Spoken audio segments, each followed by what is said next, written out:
But the ones that I planted in coir compost in the container made some remarkable plants.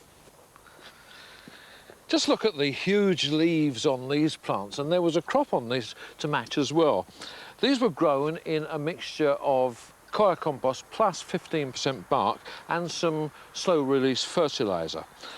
And what I should do with these now, like any strawberry crop that has finished fruiting, is to just cut them right close back and get rid of all those old leaves. And with these, in fact, because I planted them very close in the container, I shall actually take those out and transplant them into the ground. But before I do that, I want to make some new plants from these runners. And all you need to do is just to anchor those down into a pot, again of coir compost, with these little wire staples. Just shove them in like that. And I can get another one off that as well. Just pushing that in there. And those will stay on the parent plants where they've rooted, and then they can be cut away and used to force in my greenhouse for the earliest crop in the spring. But Stephen Lacey has been down to some superb greenhouses at West Dean near Chichester to see the cultivation of a completely different crop. Grand walled kitchen gardens have become one of the rarest sort of garden these days, dependent as they are on such a high input of labour. So it's very exciting when you see one undergoing full restoration to its former glory. And that's what's happening here at West Dean. There are 2¼ acres of fruit, vegetable and ornamental plant production, including not only these outside beds, but no less than 13 working Victorian glasshouses. When did the restoration actually start, Jim? In about 1992, that's nearly 4 years ago. And what was the state of everything then? A wreck?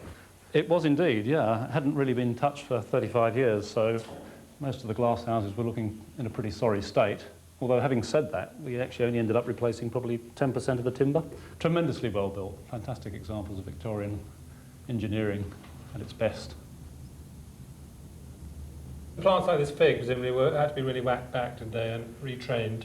Yeah, to do the restoration, we really had to take the fig back very vigorously. Everyone threw their hands up in horror, and we cut it right back to there. You can just see. Oh, I see, yeah. So there was just 2 stumps, a bit like the Elephant Man. Figs are very vigorous plants, of course, and as you can see, it's beginning now to cover the glass, and another 2 years, and it will be covering the whole of the area again, and it's got a good crop of figs on there, which are delicious. Have you got all the glasshouses working then?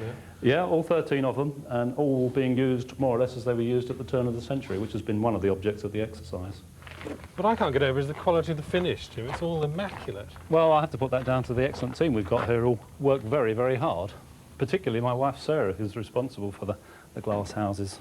But what's the purpose of it all, the sort of justification?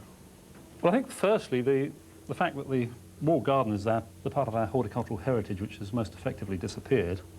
And then secondly, the Edward James Foundation is all about education and conservation. We're trying to use the glasshouses as they were used historically, and we've got good records of what was grown where. So with a few exceptions, that's what we're growing. So we're growing melons and cucumbers in the melon and cucumber houses, figs, etc., vineries. It's the atmosphere of the former Victorian garden that's being recreated, not necessarily the detail.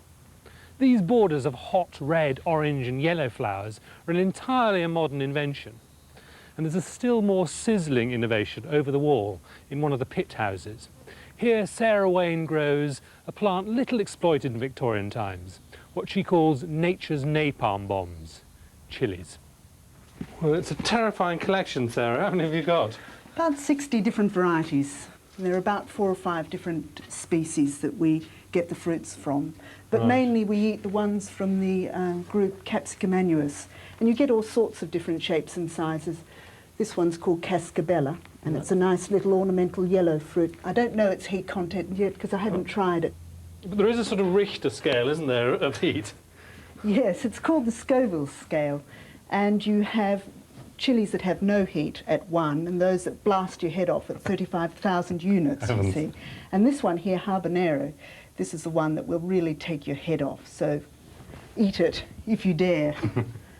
And that's the milder end for the wimps. That's right, yes. So perhaps you'd like to eat that. Cheek. But some of them really highly ornamental, aren't they? Like this purple one here. Yes, I'm particularly fond of these because the flowers are purple. The fruit's purple, the stems and the leaves are purple. The fruits stay that size? They do, but they ripen to a red colour, which is rather unfortunate. I really like it like this now. I think it would make an ideal plant for a patio because it's got such high ornamental value. And then you get different ones, different fruit shapes. How about this one? This is a cayenne type, long and thin. And you get cayenne peppers of different degrees of heat. These will turn bright red as well. I really like that. And there are a number of varieties that you can get in this country anyhow from seed houses. Ones like Serrano, Tabasco, cayenne. You can get all of those quite easily. And what about growing them? Do you have to grow them in a greenhouse? Well, I think you'd guarantee fruiting if you did grow them in a greenhouse. You'd need to start them off, say, around March time and give them a degree of heat. I germinate them at about 17 degrees Celsius. And I keep the heat on for about a month after they've germinated. But now at this time of year, we're just relying on the sun's rays. This is a nice colourful one. This is a nice bright orange. And you can get this, or similar ones to this in this country. This one's called Hungarian hot wax, and have other ones similar to this in shape that are yellow. And it's fairly mild, really, on the range of scale. I don't know how many units, but it won't blow your head off. But again, it's got really high ornamental value, I think, yeah, it has. don't you? Yes. This is another one. This is called Black Hungarian. And this has black fruit, but green leaves. And it also is highly ornamental. Unfortunately, not available yet in this country for general cultivation. And I like it because of its the colour of its fruit. Yeah, it's striking. Very striking. Are there other ways of using chilies apart from in hot sauces? I've tried them in an ice cream, particularly the habanero. Well, that'd be an interesting sensation. Very interesting. Cold from the ice cream, registering the fruit, mango fruit tones, and then just as it's sliding down your throat, you're thinking, hang on, there's heat here as well. And it burns as the last sensation. It's a hard one to work out, actually, but it's worth trying. Yeah, I'd like to try that. Very good.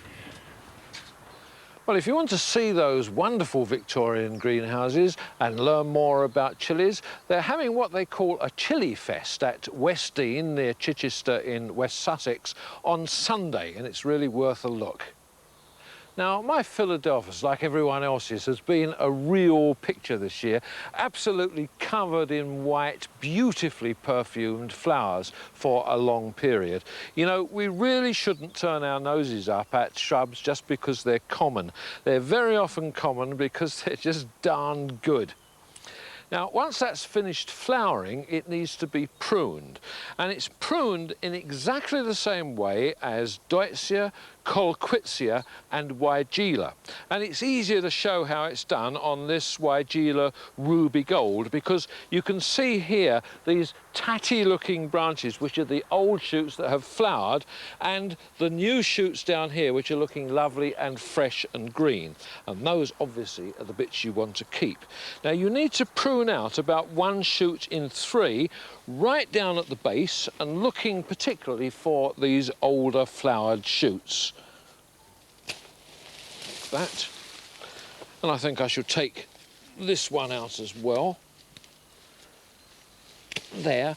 And that will provide plenty of light and air for these young shoots, which of course will produce the flowers for next year. Well, that's it for this week. Next week, Stephen Lacey visits Cowley Manor in Gloucestershire, which is the first of the great British gardens to adopt the continental style of naturalising perennials. Valerie Waters visits a garden in Cheshire, which was lovingly created from a stagnant swamp. And we meet a Welshman with a passion for diacias. Have a great weekend. Goodbye.